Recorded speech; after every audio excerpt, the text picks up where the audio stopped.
Ovulation means mature ovum का बाहर निकलना, उसे ओव्यूलेशन कहते हैं। जब ग्रेफियन फॉलिकल जो एक लेयर होती है ग्रेफियन फॉलिकल ओवरी के ऊपर, ये राइप व्हेन इट्स राइप यानी ये मैच्योर हो जाती है तो इट्स गेट शेप, एक पी के आकार का एक साइज़ इसका हो जाता है, इस तरीके से लेती है। यहाँ पर हम देखेंगे कि जो ओवम ओवरी होती है उसके ऊपर एक ग्रेफियन फॉलिकल होती है, ये it's allowed to extrude contents, ovary के अंदर के जो कंटेंट होते हैं उनको बाहर निकलने के लिए अलाउ करती है। यहाँ पर जो रीज़न होता है ये कंपैरेटिवली थिन रीज़न होता है और ओवरी के अंदर का जो भी कंटेंट होगा वो बॉडी कैविटी में आकर गिरता है, जिसको कहते हैं ओव्यूलेशन की प्रोसेस।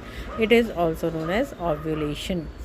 एट दिस स्टेज इसमें जो ओवरी होती है वो उसमें थोड़े से चेंजेस आते हैं। ये जो सेल्स देख रहे हैं ये एक्स्ट्रा सेल्स होती हैं, इनके साथ ये ओवम बाहर आता है और ये जो ओवम है ये क्या है, ये प्रोटोप्लाज्म का स्फेरिकल मास है, स्फेरिकल मास ऑफ प्रोटोप्लाज्म। उसका प्रोटोप्लाज्म होता है, इसका जो डायमीटर होता है 1/5 मिलीमीटर इन डायमीटर। ये डायमीटर कहाँ से कहाँ तक होगा, डायमीटर का इसका यहाँ से यहाँ तक का इसका ये यहाँ से लेके यहाँ तक का साइज़ डायमीटर कहलाता है। सेंट्रल न्यूक्लियस उसमें एक्स्ट्रा दिखाई देती हैं, एक्स्ट्रा सेल्स उसके साथ होती है। दीज आर द चेंजेस, ये चेंजेस उसमें आते हैं। तो ओव्यूलेशन का टाइम पीरियड क्या होता है 13 to 7 डेज़। कब से, after 1 day of first day of menstruation cycle. जब मेंस्ट्रुएशन साइकिल होती है उसका जो फर्स्ट डे होता है उसके बाद 16 to 17 डेज़ के में ये प्रोसेस चलती है।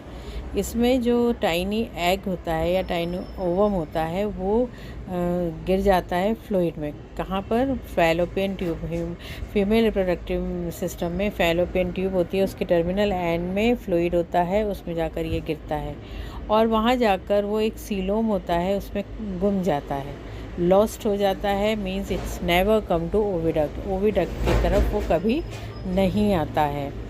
तो ये जो मैच्योर एग है वो यहाँ आकर गिर जाएगा। मतलब इसको हम और अच्छे से समझ सकते हैं कि ये ओवेरियन सरफेस है, ये ग्रेफियन फॉलिकल्स हैं। ग्रेफियन फॉलिकल्स जो होते हैं ये इस तरीके से उनमें रीजेस बनती जाती हैं, यानी धीरे धीरे रीजेस यानी दरारें गहरी होती जाती हैं और इस तरीके से हमें दरार दिखने लगती है। टाइम पीरियड क्या है, वही 13 to 17 डेज़। ये एवरेज है, बाकी हेल्थ वाइज वो बढ़ भी सकता है।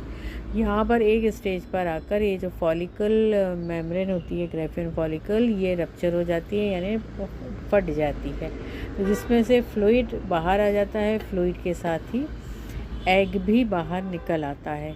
इस तरीके से यहाँ पर ये देखिए, ये जो एग है ना यहाँ से लेके जो फ्लूइड होता है, फ्लूइड बाहर आएगा तो